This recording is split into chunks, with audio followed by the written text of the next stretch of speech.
por ter preparado o caso, e ao Renê. É o Renê que está participando aqui da discussão. Então, assim, obrigada a todos, e eu vou dar espaço aí para vocês começarem a apresentação.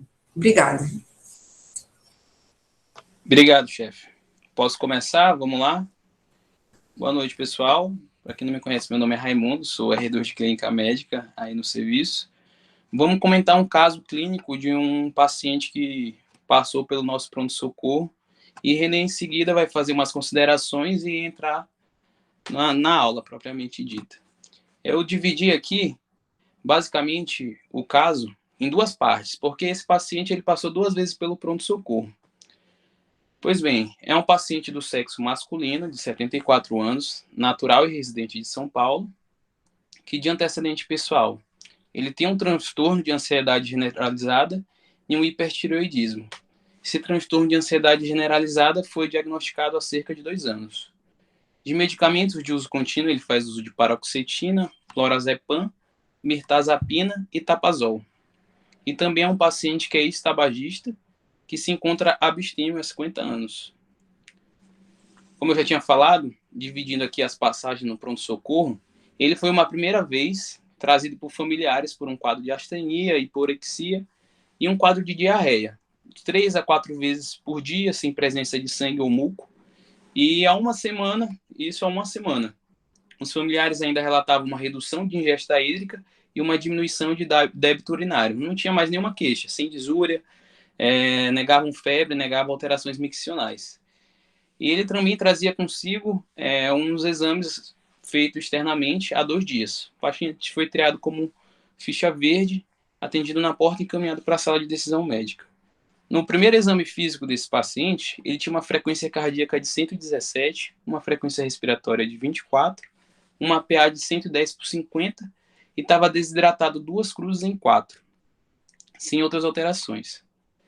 Nesses exames externos, ele tinha uma anemia normo-normo, com VCM de 93, um HCM de 31, leucócitos normais, sem nenhum desvio, e com uma ureia de 88, tocada, e uma creatina de 1,2, e com um potássio de 2,9 também, e um PCR de 8,6. Pois bem, o paciente foi encaminhado para a sala de decisão médica para coleta de novos exames laboratoriais, correção de distúrbios eletrolíticos e da volemia. Nos exames laboratoriais, ainda agora já no nosso serviço, ele tinha um HB de 9,8, leucócito de 5.500, segmentado de 56%, uma plaquetopenia discreta de 98.000, e aí piorou da função renal, uma creatina de 1,9, uma ureia de 102, um sódio de 144 e um potássio de 2,8. Foi coletado ainda também uma gasometria que tinha um bicarbonato de 15,7. E aí a gente se pergunta, já chega no HD de cara. Provavelmente se trata de uma jeca e uma lesão renal aguda, CADIGO 1. Solicitaram urina tipo 1, que tinha um pH de 6, uma densidade de 1020 e cilindros hialinos, 2 cruzes. E ficou com esse diagnóstico. Foi realizada hidratação venosa, a reposição endovenosa de potássio. O paciente permaneceu no pronto-socorro por aproximadamente 40 horas. Teve melhora clínica e foi realizada a alta hospitalar. No exame físico da alta, ele tinha uma frequência cardíaca de 82, uma saturação de 98 e uma PA de 136/82. Já estava hidratado, consciente, lúcido e orientado. E nos exames laboratoriais da alta, uma creatina de 1,5 e uma ureia de 60. Pois bem, o paciente teve uma segunda passagem no pronto-socorro. Dessa vez foi realizada uma anamnese mais destrinchada, como a gente vai ver aí. O paciente retornou com a mesma queixa de episódios diarreicos, que já se perduravam aí há cerca de 4 semanas, e de maior intensidade e de maior frequência. Não tinha sangue, e os familiares relataram essa mudança nos padrões das fezes há cerca de 1 ano, tornando-se pastosa. Ele estava se queixando ainda de astenia, um quadro de agitação psicomotora, alternando com hipoatividade. O paciente também falou sobre tremores de extremidades e uma temperatura axilar medida em casa de 37,7 graus. Ele falou que já tinha vindo no nosso serviço há 3 semanas, realizou exames laboratoriais e alta hospitalar. Ele não tinha hematúria, mas os familiares relatavam uma disúria. E, basicamente, o paciente era independente para atividade básica de vida, perdeu o segmento do tratamento do hipertireoidismo sem ajuste de medicamento há mais de 3 anos. Nessa segunda vez, o paciente estava com uma PA 89/74, uma frequência cardíaca de 123, desidratado também 2 cruzes em 4. E aí eu deixei aqui em negrito para chamar a atenção para a abordagem dos nossos diagnósticos diferenciais. Um paciente que está com 4 episódios de diarreia, com quadro arrastado há mais de um ano, agitação psicomotora, tremores de extremidades, uma temperatura axilar de 37,7 e tinha perdido o segmento do tratamento do hipertiroidismo. Mas ainda assim, o paciente estava hipoativo, tinha uma queixa de disúria e estava desorientado em tempo e espaço, hipotenso e com uma taquicardia. Logicamente, a gente tem que pensar nos nossos diagnósticos diferenciais. Será que é uma sepse? Uma infecção do trato urinário aí, tem esse relato de disúria, um distúrbio hidroeletrolítico, ou somente a hidratação, que esse paciente já tinha uma passagem prévia? Ou ainda, será que é uma crise tireotóxica? Pois bem, foi aberto o protocolo sepse, o paciente foi iniciado com antibiótico terapia com ceftriaxone, hidratação venosa e coletado exames laboratoriais, hemoculturas e uroculturas. Foi feito o score de Bush-Wortovsky, que deu de 50, que René vai falar mais para frente aí, que é uma alta probabilidade de crise tireotóxica. E foi iniciado propiltiuracil 200mg de 8 em 8 horas e hidrocortisona de 8 em 8 horas. Foi solicitado também um TSH e T4 livre para esse paciente. Paciente séptico ou com uma crise tireotóxica é encaminhado para a sala de emergência. Foi o que foi feito com esse paciente. Nos exames laboratoriais dessa segunda admissão, o paciente tinha um HB de 12, tinha um hematócrito ali de 35, leucócito de 8.000, uma plaquetopenia ainda persistente de 98.000, com uma piora ainda da função renal, uma creatina de 2,6, uma ureia de 144, e o que chama a atenção também é que as hemoculturas e uroculturas foram negativas, e a urina tipo 1 desse paciente não tinha cilindro e um leucócito ali de 234.000. Falando do que foi feito para esse paciente, o paciente ele evoluiu com uma melhora do exame físico, melhora do nível de consciência. Durante a internação, o paciente não necessitou em nenhum momento de droga vasoativa. A antibiótico terapia foi suspensa devido à baixa suspensão de ITU após 2 dias. Pode permanecer internado durante 5 dias. O diagnóstico final foi a crise tireotóxica. Esse foi o nosso caso. Obrigado aí pela atenção. Passo agora a bola para a René aí. Mestre René, a palavra está com você, meu amigo. Parabéns, Raimundo. Excelente apresentação. Maravilha, obrigado, Raimundo. Deixa eu compartilhar aqui a tela.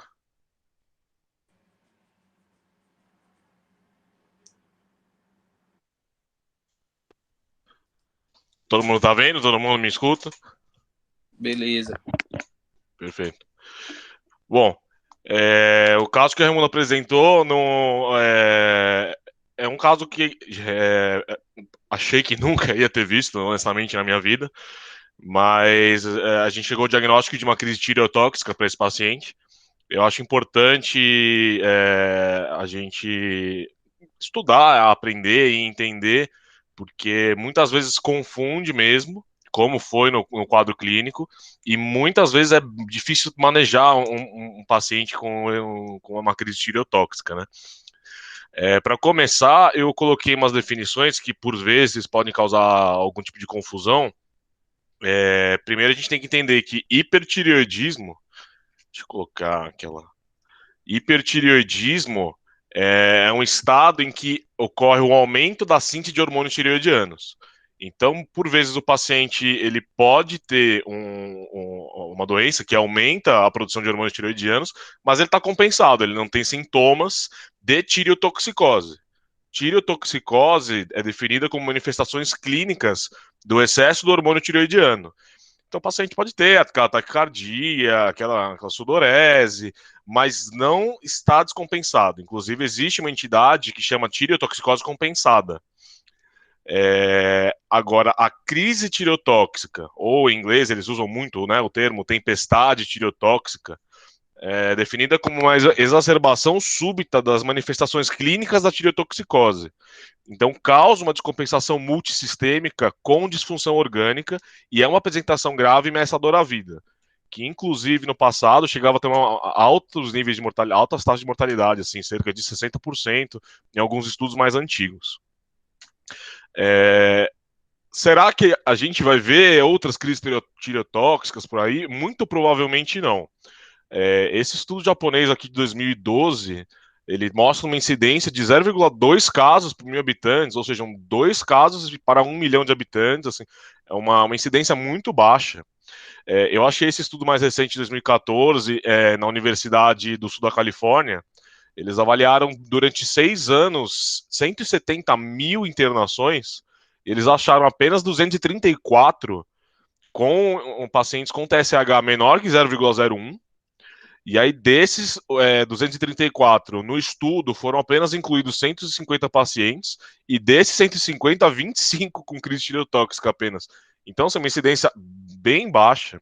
E eu também achei esse estudo francês que avaliou crises tireotóxicas nas UTIs. Então, em 17 anos, eles identificaram apenas 92 pacientes com o diagnóstico principal de crise tireotóxica.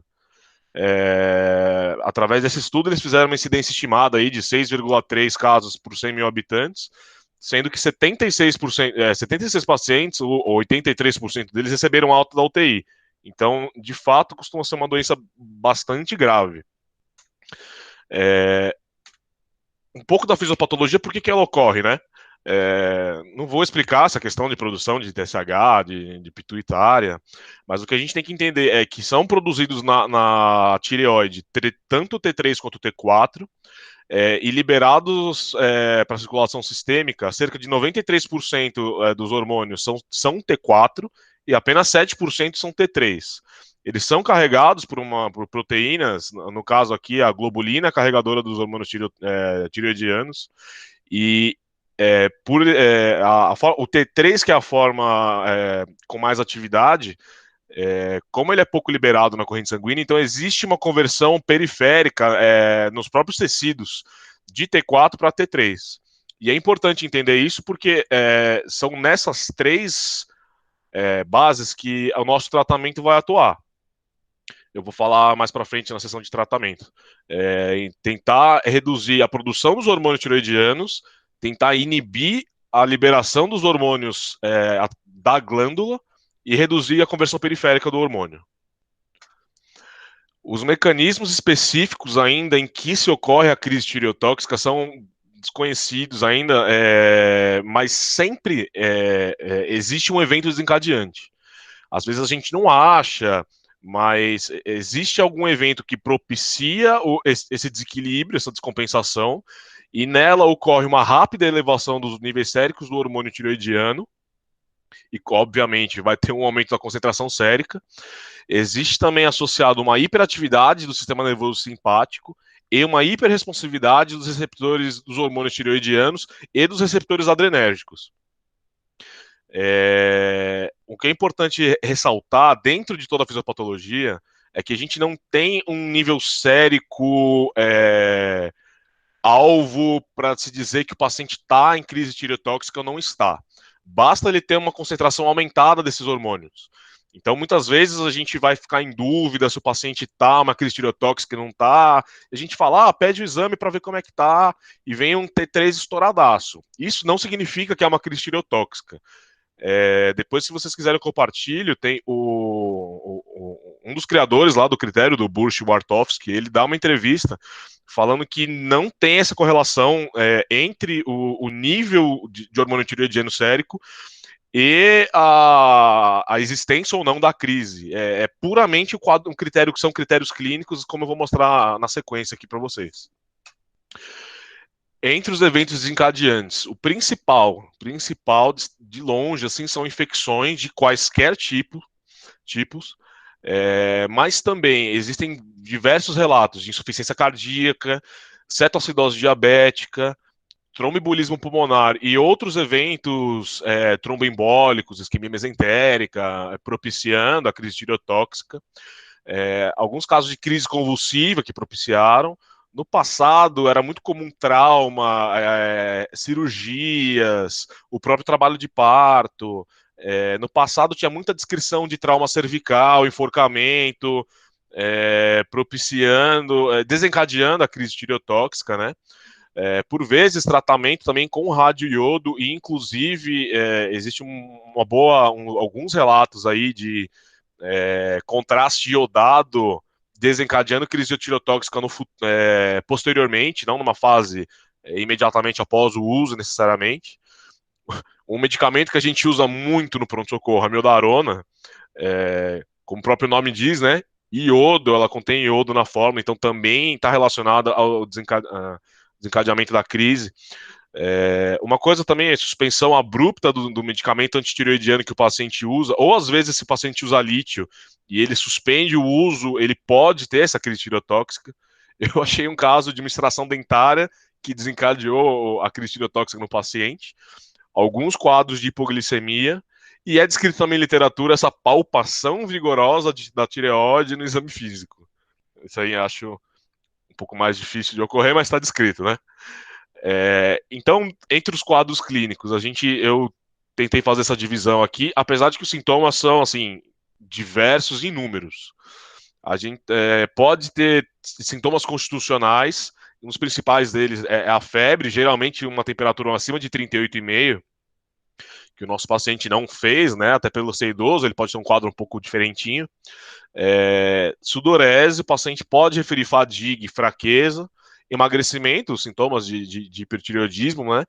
Mas outras manifestações, como taquicardia sinusal, quando o paciente também é idoso, ele costuma fazer mais fibrilação atrial, e por vezes até edema agudo de pulmão e uma insuficiência cardíaca descompensada. Sintomas gastrointestinais também são bem frequentes, como o nosso paciente apresentou, como náuseas, vômitos, dor abdominal, diarreia, e icterícia é uma manifestação importante que a gente tem que sempre estar atento nesses casos.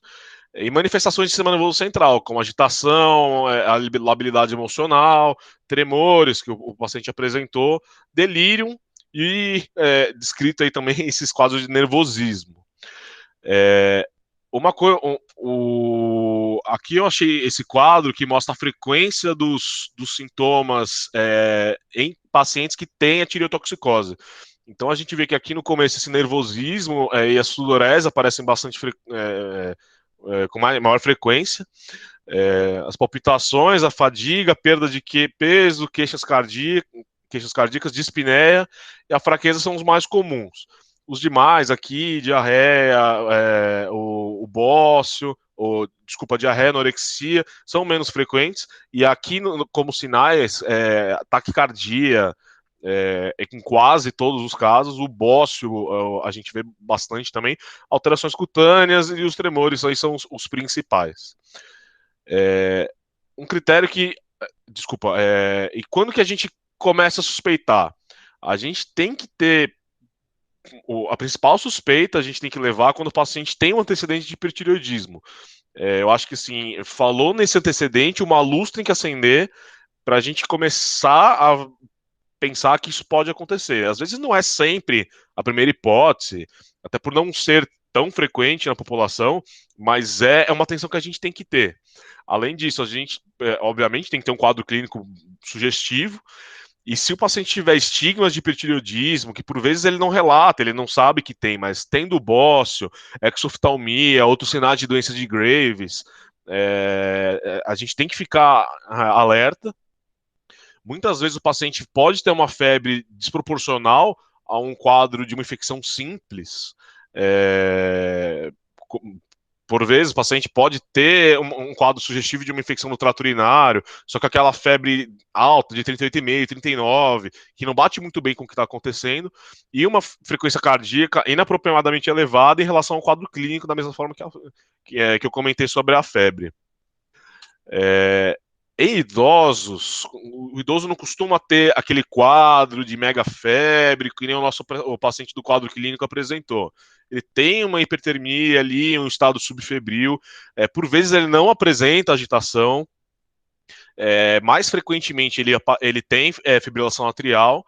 E às vezes ele pode ter uma apatia, uma pouca perda de peso e um bócio não tão importante. Então são também manifestações que a gente tem que ficar atento, porque também podem nos confundir na hora de fazer o diagnóstico. O critério que a gente usou para avaliar esse paciente, que nem o Raimundo comentou no caso, é a escala de Burch-Wartofsky, que são dois autores americanos que fizeram essa escala em 1993. Ela leva em consideração temperatura, alterações do sistema nervoso central, alterações gastrointestinais e hepáticas, disfunção cardiovascular, insuficiência cardíaca e uma história de algum evento desencadeante.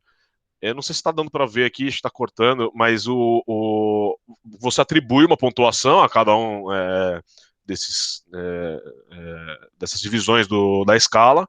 Se der menor que 25, é improvável que seja uma crise tireotóxica. Entre 25 e 45, ele fala aí iminência de crise tireotóxica, e maior que 45 é confirmado crise tireotóxica. O nosso paciente deu 50, então ele pela pontuação, ele era classificado como quadro de crise tireotóxica. Porém, pegar um paciente aí que a gente vê quase que todo dia, se não todo dia, no nosso pronto-socorro. Um idoso com uma temperatura de 37,5, já tem 5 pontos, apresentando um quadro de delírio, já apresenta mais 20 pontos, então total 25. Às vezes apresenta um vômito, aí uma diarreia, 35 pontos. Às vezes o paciente está desidratado, no quadro de sepse mesmo, bate uma frequência aí de uns 100, 102. Aqui já 40 pontos.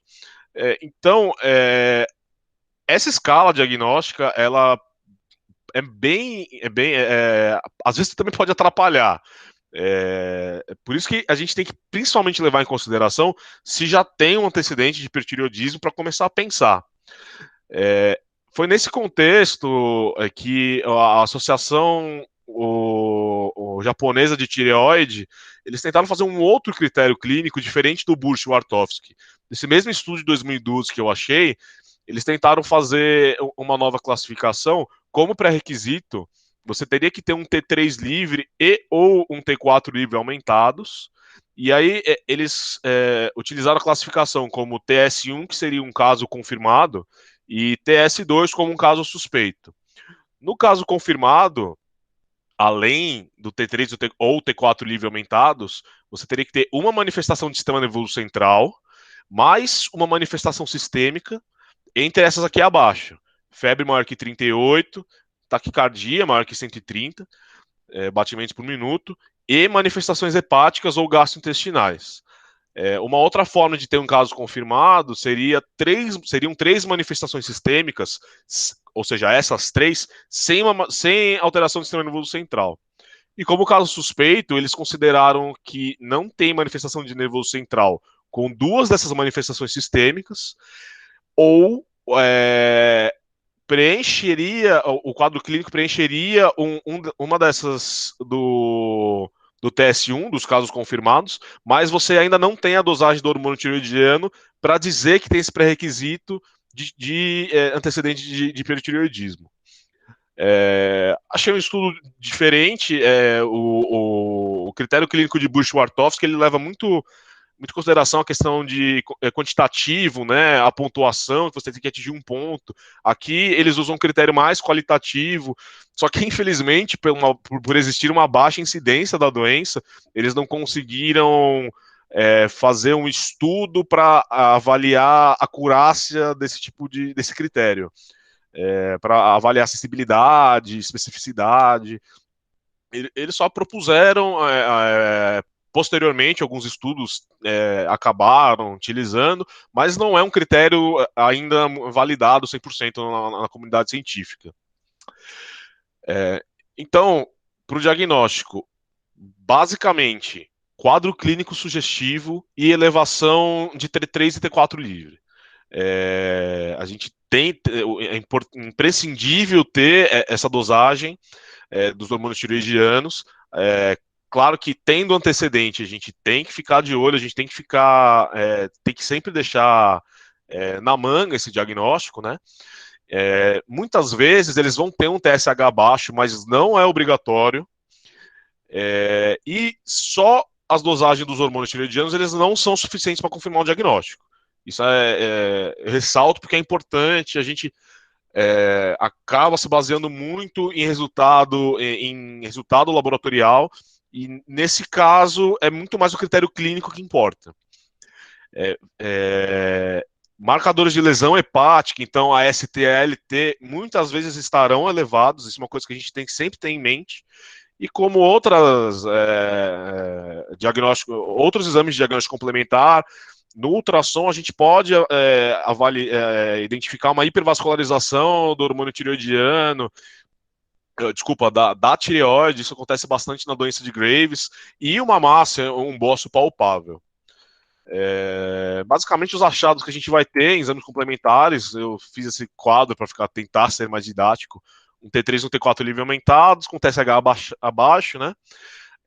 A glicemia pode estar aumentada, lembrando que hipertireoidismo, tudo geralmente aumenta. Então, o cálcio pode estar aumentado por aumentar a atividade de osteoclasto, o AST e o ALT elevados, uma bilirrubina também pode estar elevada, e pode existir uma leucocitose com desvio, mas também pode existir uma leucopenia no quadro do paciente, né? Como eu tinha falado lá anteriormente, para a gente fazer o tratamento, são os pontos-chave, seriam o controle da produção do hormônio e da liberação do hormônio pela tireoide, o bloqueio dos efeitos hormonais circulantes e periféricos nos tecidos do paciente, suporte clínico, que isso aqui eu vou comentar mais para frente, que não é uma coisa tão simples quanto isso parece, e obviamente, identificar e tratar o evento que desencadeou toda essa crise tireotóxica. Primeira classe medicamentosa que a gente usa aí são as tionamidas. Os principais representantes aqui, o metimazol, né, e o nome comercial, o tapazol, que o paciente utilizava, e o propiltiuracil. Eles principalmente inibem a síntese do hormônio tireoidiano na tireoide. Então, eles agem lá no começo, logo na síntese do hormônio tireoidiano. Levam aí em torno de 1 a 2 horas para ter um início de ação. E não existe uma disponibilidade, eles não têm disponibilidade via parenteral. A gente tem a disponibilidade que a gente tem é via oral. Se o paciente não conseguir deglutir, porque não tem nível de consciência para isso, passa uma sonda nasoenteral e oferta via sonda. E se porventura o paciente não conseguir receber dieta via enteral, um daqueles estudos que eu mostrei, ele descreve que não houve malefícios em fazer uma solução e fazer via retal. Eu não acho convencional e nem o ideal, mas isso pode ser feito e está descrito. Como efeitos colaterais das tionamidas, tem a granulocitose, que pode ocorrer bastante, a hepatotoxicidade, que é um ponto sempre para a gente ter atenção. No caso do metimazol, a hepatotoxicidade leva os estudos demonstraram em uma mediana de 69 dias para você ter uma hepatotoxicidade, só que o propiltiuracil já tem casos descritos de hepatite fulminante. Então, isso é uma coisa que a gente tem que sempre lembrar, eu até coloquei em negrito por isso. E existem alguns casos, inclusive estudos brasileiros, que o propiltiuracil causa uma vasculite com ANCA positivo. Porque a droga de escolha, no caso da crise tireotóxica, preferencialmente seria o propiltiuracil, porque além de inibir a síntese do hormônio, ele inibe também a conversão periférica de T3 e T4. Então ele tem um efeito adicional que é benéfico nesse caso.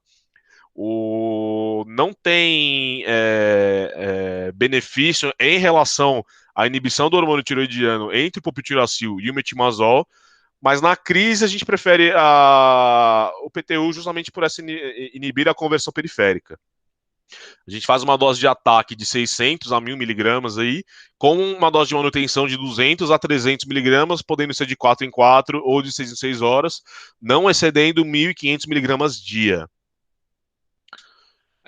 A segunda classe que a gente usa são os beta-bloqueadores. O beta-bloqueador, ele ajuda principalmente no controle dos sintomas,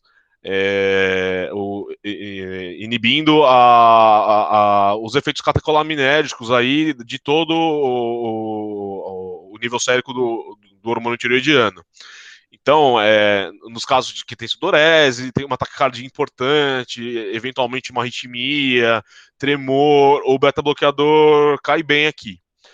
É preconizado um uso em doses mais altas do que os convencionais, porque pelo aumento da taxa do metabolismo do corpo, do organismo, a droga é metabolizada mais rápida, então é preconizado uma dose um pouco mais altas, só que doses excessivamente altas podem causar alguns efeitos iatrogênicos, eu vou comentar isso mais um pouquinho para frente. Da mesma forma, a gente é preferido usar o propanolol, porque além do controle dos sintomas, ele também tem um mecanismo de ação de inibir a conversão do T3 o T4 em T3 no tecido periférico. Então a dose que a gente costuma fazer é 20 a 40 miligramas aí de 6 em 6, buscando um alvo de frequência cardíaca entre 60 e 80 batimentos por minuto. E aí, caso o paciente tenha aquela enorme taquicardia, que a gente precisa controlar a frequência cardíaca dele, também pode usar metoprolol EV, principalmente a gente não ter o propanolol EV. Os estudos americanos até preferem esmolol EV, mas a gente, como não tem no nosso serviço, eu deixei apenas o metoprolol aí em destaque. A terceira classe de medicamentos que a gente usa são os glicocorticoides. Eles têm uma ação em inibir a liberação do hormônio tireoidiano na tireoide, e em doses altas eles também conseguem reduzir a conversão periférica do T3 e do T4. Alguns casos também existe uma insuficiência adrenal associada à crise tireotóxica. Então, os corticoides também têm esse efeito benéfico, e o que é vantajoso pela classe, né? Então, a gente usa a hidrocortisona, faz um ataque de 300 miligramas, com manutenção de 100 de 8 em 8, mas eu também vi que pode ser usado dexametasona, 2 miligramas, 2 a 4 miligramas de 6 em 6 horas, inclusive, tendo disponibilidade, a metilprednisolona pode ser usado nesses casos. Então, supondo que o paciente tenha contraindicação às tionamidas ou não consiga fazer o uso, uma outra opção de tratamento seriam as soluções iodadas. É um pouco contraditório aí, mas pelo o efeito de Wolff-Chaikoff, aqui escrevi errado, é Chaikoff, as soluções iodadas, elas inibem a liberação, inibem a produção do hormônio tireoidiano, mas principalmente elas inibem a liberação do hormônio na tireoide. Então, além de reduzir a ligação do T3 e do T4 nos receptores celulares. Então, é possível ser utilizado, sim, o Lugol, e esse ácido iopanóico, que era um antigo contraste iodado que se usava em tomografias, o Telepac, eles também podem ter uma ação sinérgica aí, em alguns casos refratários, ou em casos que o paciente não pode usar tionamidas. O que a gente precisa só lembrar, se eventualmente se for usado as soluções iodadas, é administrar em cerca de 1, 2 ou até 3 horas após a introdução das tionamidas, se for utilizado tionamida. Porque, caso não seja, ela pode piorar a crise tireotóxica. Obviamente, você dá mais iodo para a glândula, e isso pode aumentar a produção do hormônio e até piorar a crise tireotóxica nesses casos. Além disso, o lítio, ele tem uma ação na tireoide, ele consegue inibir a liberação do hormônio, inclusive pacientes, como eu falei anteriormente, que usam carbonato de lítio e suspendem o uso da medicação abrupta, eles podem desencadear a crise tireotóxica, e é uma opção para os pacientes que têm alergia a iodo. A dose que a gente usa é 300 miligramas de 6 em 6 horas, podendo até subir, e o ideal mesmo é ajustar conforme a litemia. A gente busca um alvo de 1 miligrama por decilitro aí da litemia do paciente. E uma outra terapia adjuvante aí seria esse sequestrador dos ácidos biliares, que é a coletiramina. Ela consegue interferir na conjugação hepática do T4. A gente sabe que o T4 ele sofre uma conjugação hepática e depois ele é liberado na circulação esplâncnica, ele acaba sendo reabsorvido e tudo isso acaba entrando num ciclo que piora o quadro clínico. Então a colestiramina consegue atuar nesse mecanismo, podendo ser feito com 4 gramas aí de 6 em 6 horas até. Para quem gosta de fluxograma, que os fluxogramas vão dominar o mundo, né? Eu achei esse fluxograma no livro de emergências aí do HC. Um pouco mais didático aí, se alguém se deparar com isso, pode buscar, acho que consegue se tratar bem e ter bons resultados. O que eu queria falar em relação até o que faltou do suporte clínico é que muitas vezes o paciente vai ser um paciente de difícil no controle, terá um manejo difícil. Principalmente porque se chega um paciente assim, ictérico desse jeito, a gente vai usar o propiltiuracil com a chance de fazer uma hepatite fulminante, sabe? Isso tem que ser pesado. Desculpa. Da mesma forma que a gente admite um paciente com esses sinais vitais, uma taquicardia, só que uma PA lá no chão.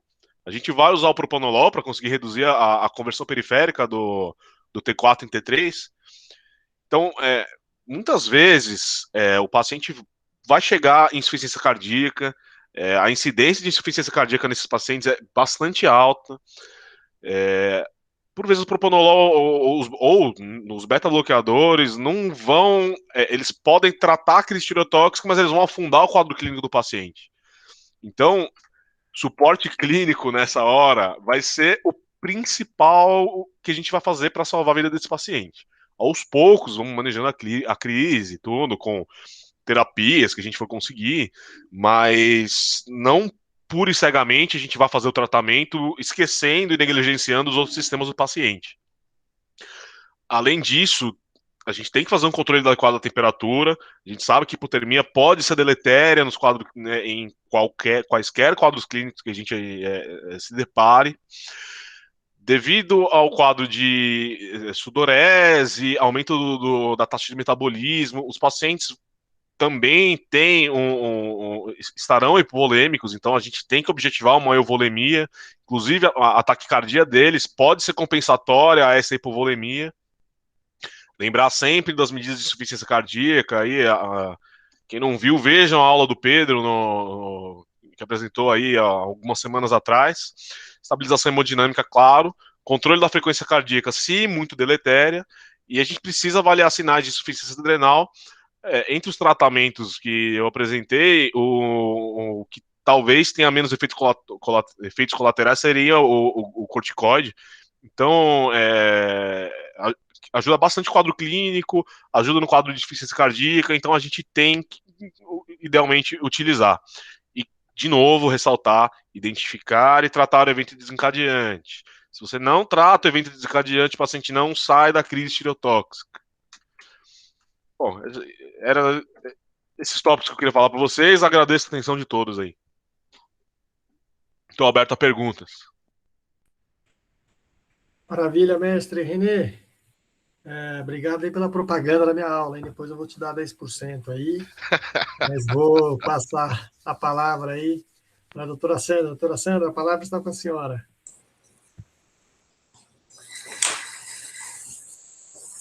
Bom, um caso interessante, você vê como é que né? O que é um transtorno de ansiedade? Tudo começa por aí, né? Então, é um paciente que tem uma história longa, mais de 2 anos, né, Renê? Pelo que eu vi, tem bastante informação aí, vou ver se eu guardei tudo que você passou, o Raimundo também, mas começa tudo com um transtorno de ansiedade, que isso é muito comum dentro do pronto-socorro, mas um paciente que já tinha um diagnóstico de hipertiroidismo prévio, né? Tomava, inclusive, era hipertiroidismo, né? O antecedente dele. Isso, doutora. Tá bom.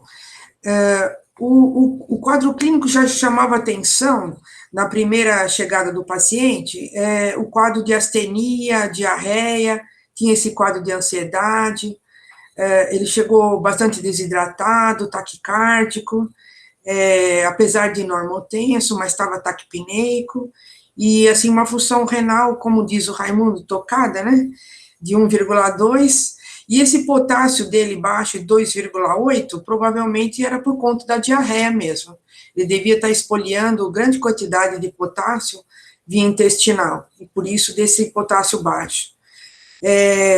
Tinha uma anemia, né? Então, assim, gostaria depois que o René, o Raimundo, explicasse essa anemia. Ele tinha um leucócito praticamente normal, um pouco mais próximo ao limite inferior da normalidade, e tinha uma plaqueta também de 98.000. Então, por que essa anemia, esse leucócito no nível inferior da normalidade e a plaqueta baixa? Então, queria ver como é que vocês explicariam isso. Você vê creatinina e na entrada, nessa primeira visita ao pronto-socorro, a creatinina está quase 2 e o bicarbonato consumido na gasometria. Interessante que com a reposição hídrica, diante da possibilidade de ser uma jeca e uma insuficiência renal aguda, e reposição de potássio, o paciente compensou. Eu esperaria que esse paciente na alta, ele mantivesse a taquicardia, que seria um dos sinais assim, mais importantes para a gente ficar de sobreaviso nessa primeira passagem no PS. Mas a frequência cardíaca dele, pelo que foi relatado, foi a nível de 80, que é considerado normal.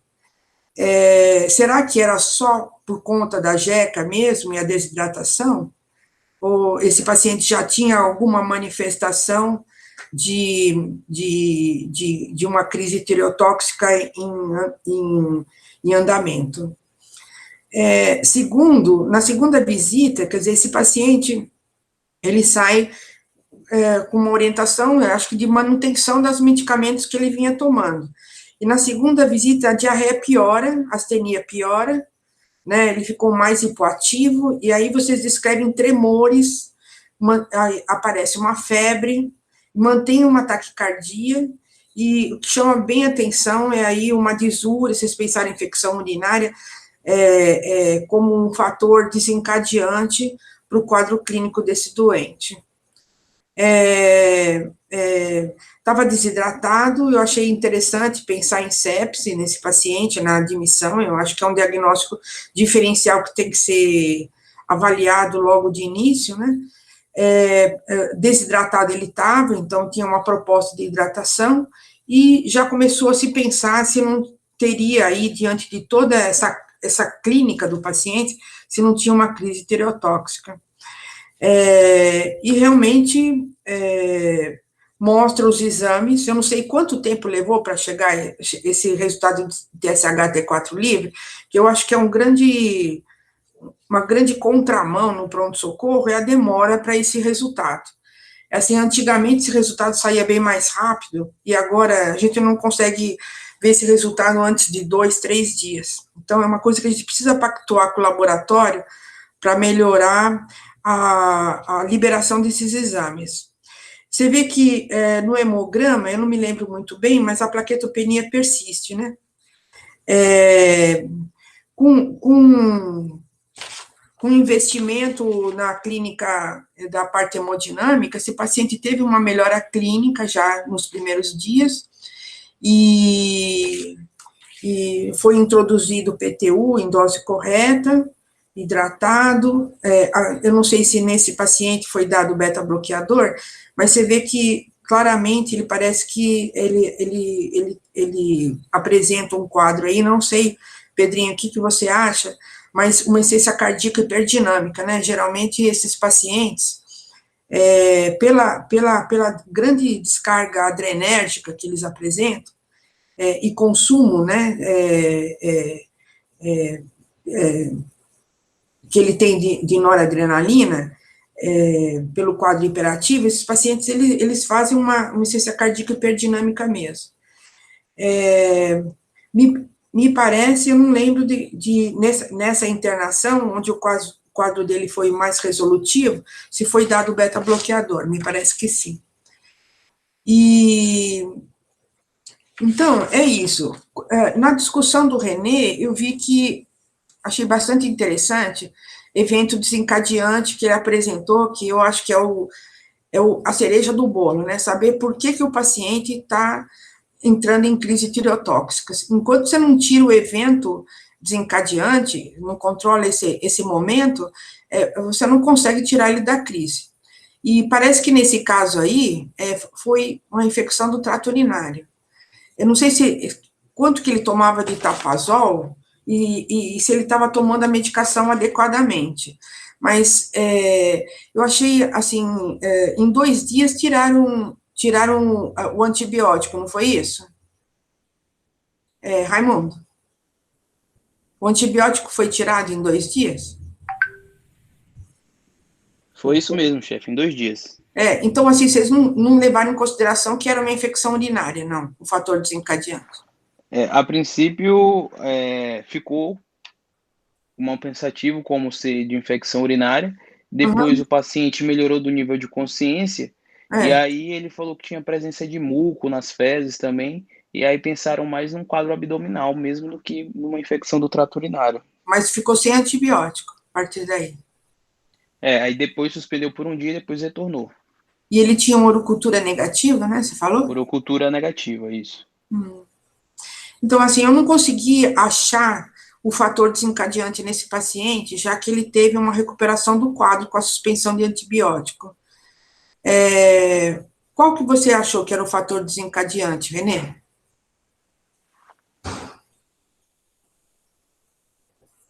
Renê sumiu? Desculpa, doutora. Eu não cliquei para desligar o microfone.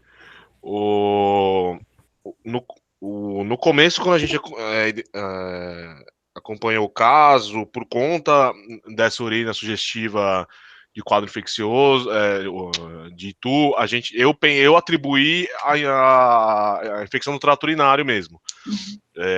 Depois que ele teve alta da emergência, eu não acompanhei muito mais além, não consigo te dar mais informações. De fato, o que eu li é que cerca de 22% dos pacientes não se acham uma causa desencadeante, um fator desencadeante. O que é muito grave e também atrapalha toda a condução do caso, né? Por vezes a gente acha que o paciente melhora, depois pode ser que ele piore, porque a gente não conseguiu resolver esse evento desencadeante, né? Deixa eu te perguntar, você acha que ele estava com subdose de tapazol? E a diarreia poderia estar contribuindo para a diminuição da absorção do medicamento, nível intestinal? E isso ser um fator desencadeante? Doutora, o que eu acompanhei depois, revisando o prontuário, eu acho sim que isso pode ter acontecido. Eu acho que ele abriu um quadro de diarreia, não pela crise tireotóxica em si, que afetou a absorção do medicamento e que propiciou a crise, como se fosse uma descontinuação abrupta do medicamento, né?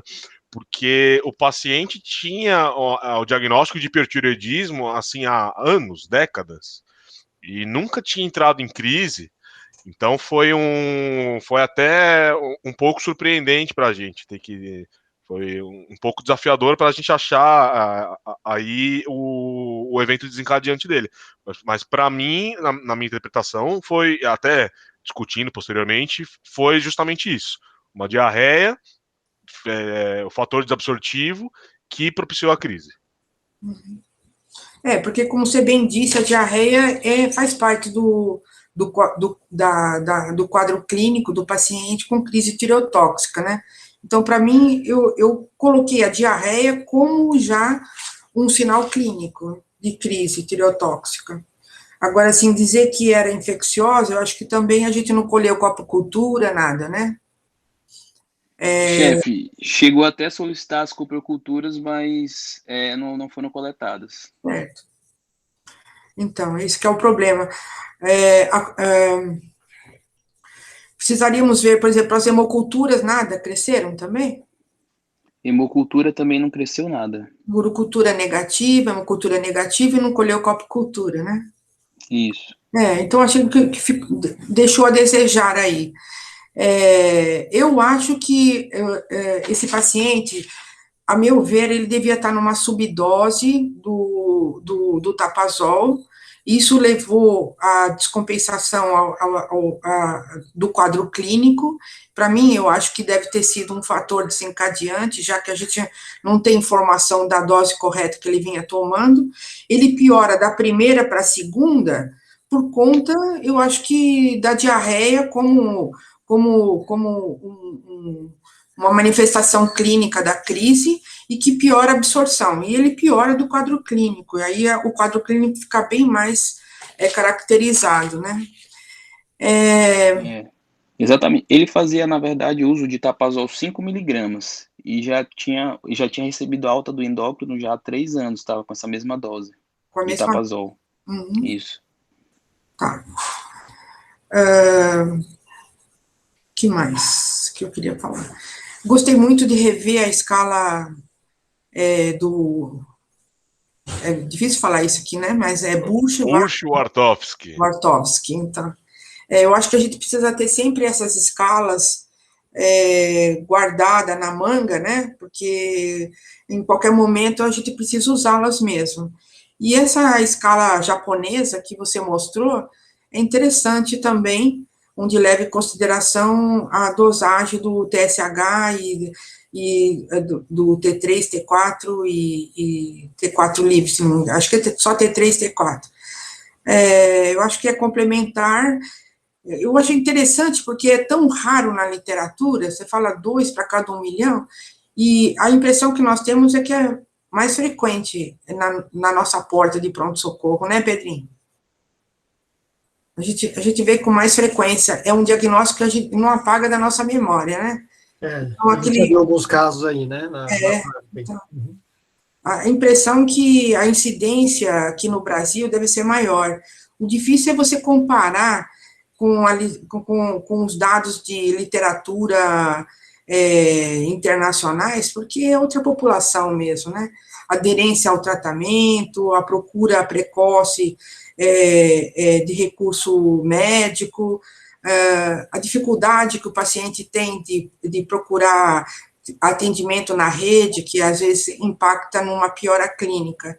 Então, assim, estatística, para a gente poder falar sobre a incidência brasileira, eu acho que nós não temos, que é uma pena, né? Acho que falta na nossa literatura médica. Gostei de rever os medicamentos que foram apresentados aqui pelo René. Eu acho que foi muito, muito interessante, e essa era uma pergunta minha que o René provocou nos participantes aqui dessa discussão, que é o paciente ictérico, que chega ictérico pela crise tireotóxica, que eu acho que essa icterícia, como a piora da função hepática, como a piora da função multissistêmica, vem do quadro adrenérgico exacerbado. Então assim, o que eu faria realmente se o paciente chega sem medicação específica para tireoide e chega ictérico?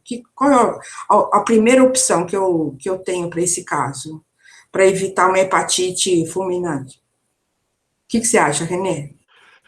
Doutora, eu acho que em vigência supondo que tenha um paciente em crise tireotóxica com uma lesão hepática importante,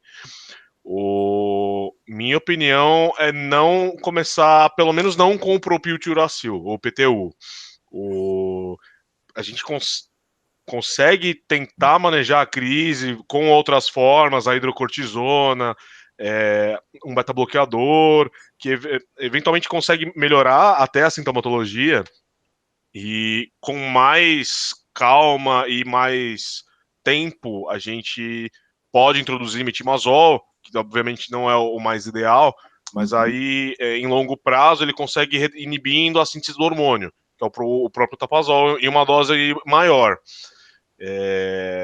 Agora, acho que vai depender de caso a caso.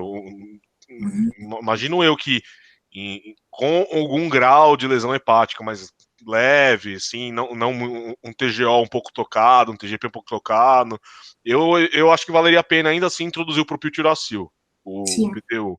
Mas supondo que ele esteja com níveis mais elevados, eu a princípio não colocaria. Inclusive, algumas coisas que eu lia mais aí, artigos de intensiva mesmo, eles preferem pesar a mão mais no corticoide do que nas tionamidas. Então, eu achei interessante aí o uso do beta-bloqueador, só que a gente tem que tomar cuidado, porque ele mascara os sintomas adrenérgicos, mas não trata, né? Mas você, como você bem disse, ele inibe um pouco a conversão do T4 em T3, então, em parte, ele vai estar ajudando, né, na compensação. No caso do paciente já tem uma insuficiência hepática grave, de base. Né? O lítio também, não é? E eu acho que só não daria a solução iodada, porque precisa ter a tionamida antes do iodo, né? Exato. E o glicocorticoide. Então, acho que seria isso, beta-bloqueador com lítio e glicocorticoide.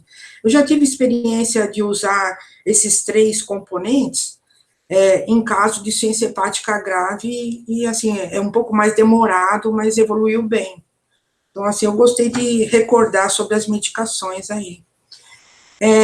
O que vocês acham desse paciente logo na entrada ter anemia, ter o leucócito baixo e a plaquetopenia? Por que será? Chefe, aí tem várias hipóteses, né, que acabam não sendo investigadas no pronto-socorro. Mas dentro do A contexto anemia, da história, dentro será da que o história dele, tapazol poderia ser um medicamento de uso crônico que poderia estar pode. contribuindo para essa Exatamente. citopenia, pelo menos? Então, assim, Tanto me o tapazol quanto o tapazol pode fazer dar essas reações adversas, como plaquetopenia e uma anemia de doença crônica também, e o próprio hipertireoidismo também. Mas na segunda vez que ele entrou lá, ele estava com HB de 12, né? Ele estava vindo com esse HB mais baixo aí na primeira vez que ele foi. Na segunda estava com HB de 12 e manteve até Então, mas ir lembra que ele embora. estava muito desidratado, né? Quando ele chegou, Isso, mais desidratado que o anterior. exatamente. Então, poderia Verdade, chefe. estar hemoconcentrado, né? Eu não sei no Perfeito. final, na saída, se teve algum controle. Mas é interessante a gente ter um cuidado no acompanhamento desse paciente, porque ele vai poder ter um comprometimento hematimétrico, assim, importante a nível ambulatorial. Se a gente pensar nesse raciocínio, Entendi. pode ter esse defeito da medicação. Perfeito. E Doutora, em relação a essa dúvida aí passada sobre a bilirrubina, o próprio paciente ele chegou com uma bilirrubina de 2, né, Renê? Não sei se tu reparou na aula, eu não cheguei a enfatizar a bilirrubina, mas Não estava de era tão alto, 2,1. né? Não era tão alta. eu lembro que era até as custas mais de indireta a bilirrubina aumentada dele, né? Isso. E só para complementar, doutora, o tapazol pode sim causar granulocitose, mas a própria doença, assim, 95% dos pacientes com hipertireoidismo o tem pela doença de Graves. E a doença de Graves, por ser um estado inflamatório, autoimune, pode causar bicitopenia, principalmente anemia. Exatamente. Pedrinho, acho que a gente já fez um resumo. Assim, eu queria abrir para os outros participantes aí. Perfeito. Fazendo as perguntas. Está aberto aí para os colegas que quiserem perguntar, tirar dúvidas. Quem fala? Bom, enquanto o pessoal vai pensando aí quem fala, eu queria fazer um comentário rápido, né? Lembrar que o hipertiroidismo ele é uma doença que evolui com períodos de acalmia e períodos de exacerbação, né? Então, um paciente que tenha 3 anos alta do endócrino, na verdade, esse não é o cenário ideal, né? Como o hipotireoidismo, a dosagem da medicação ela tem que ser tateada e ajustada para cada momento da doença. Então, a gente sabe que a síndrome de hipertireoidismo, com todas as suas doenças por trás, elas evoluem com momentos de acalmia e momentos de exacerbação. Então, um paciente que vem há 3 anos com a mesma dosagem, possivelmente essa dosagem ficou inadequada em algum momento, né? E comparando essa doença com outras emergências endocrinológicas que nós vemos mais frequentemente no pronto-socorro, como a cetoacidose diabética, síndrome hiperosmolar não cetótica, onde a gente vê que o problema de aderência da nossa população é bastante grande, eu acho que fica relativamente simples de pensar a causa da descompensação desse paciente, né? Ele estava aí meio ao léu, 3 anos de alta do endócrino, quer dizer, esse é um paciente que precisa de segmento rotineiro, né? Respondendo especificamente à pergunta que a doutora Sandra fez a respeito da insuficiência cardíaca de alto débito, o hipertireoidismo, sem dúvida alguma, é uma das causas. Lembrar que a temperatura elevada no termômetro, nesses casos, não é febre, né? É hipertermia. E, por último, gostaria de destacar aí que eu, como cardiologista e arritmologista, prescrevo muito amiodarona e gosto de amiodarona, mas as pessoas que passam visita comigo no pronto-socorro sabem que eu tiro mais amiodarona do que prescrevo, né? Lembrar que a amiodarona é uma causa relativamente frequente de hipertireoidismo, né? De crise tireotóxica é mais raro, mas de hipertireoidismo é frequente. E o hipertireoidismo para paciente que está em uso de amiodarona, a amiodarona é uma contraindicação absoluta. Lembrar que o hipotireoidismo ele pode ser contornado em uso de amiodarona, com reposição de hormônio, visto se a amiodarona for uma medicação essencial. Mas o paciente, quando faz hipertireoidismo por amiodarona, a amiodarona é contraindicação absoluta e ela deve ser suspensa aí. Então, gostaria de complementar com esses tópicos e saber se mais algum colega aí quer colocar alguma questão aí, perguntar algo. Sabe o que eu queria perguntar? Que eu esqueci, passei aqui. Como é que era a tireoide desse paciente no exame físico? Então, chefe, aí faltou o relato aí no prontuário disso aí. O doutor, ele tinha um boço palpável, eu não vou lembrar o tamanho para a senhora, mas era cerca de 2, 3 centímetros. Mas não doloroso, não estava hiperemiado para pensar numa tireoidite também, mas ele tinha um boço palpável, sim. Uhum. Perfeito. Mais alguém? Bom, acho que o pessoal está com fome, doutora Sandra, segunda-feira. Deu uma hora aí. Uma taça de vinho. Então, eu vou interromper a gravação, lembrar que essa apresentação vai estar disponível, né, no nosso canal lá da Emergência. Então, para quem não pôde assistir na íntegra, perdeu uma parte, ou quem não pôde assistir, vai estar lá disponível. E vou passar a palavra para a doutora Sandra fazer aí os encerramentos. Obrigada, Pedrinho. Olha, o aproveitamento foi muito bom, tá? Eu gostaria de agradecer, parabenizar o Raimundo, o Renê, pela apresentação, pela exposição, a oportunidade da gente discutir sobre esse tipo de quadro clínico, que eu acho que, como eu falei no início, tem que estar sempre na nossa mente. Eu acho que a qualquer momento é o tipo do paciente que pode chegar no pronto-socorro, e vocês veem que, muito frequentemente, durante as nossas visitas, a gente pergunta como é que está a tireoide, sabe, vamos pedir TSH, T4 livre, porque ou a gente começa a pensar em hipertireoidismo, às vezes, o paciente que chega com um quadro muito florido como esse, tem que pensar, inclusive, em crise tireotóxica. E nunca esquecer daquele paciente com insuficiência cardíaca, que tem um quadro como foi falado sobre ansiedade, transtorno de ansiedade. Então, sempre tem que pensar em hipertireoidismo ou crise tireotóxica mesmo. Então, assim, valeu muito, adorei, estou muito feliz por ter participado aqui, e eu espero que todo mundo tenha aproveitado bastante e a gente guardar esse caso na memória, né? Então, muito obrigada a vocês. Obrigada, Pedrinho, obrigado a todos.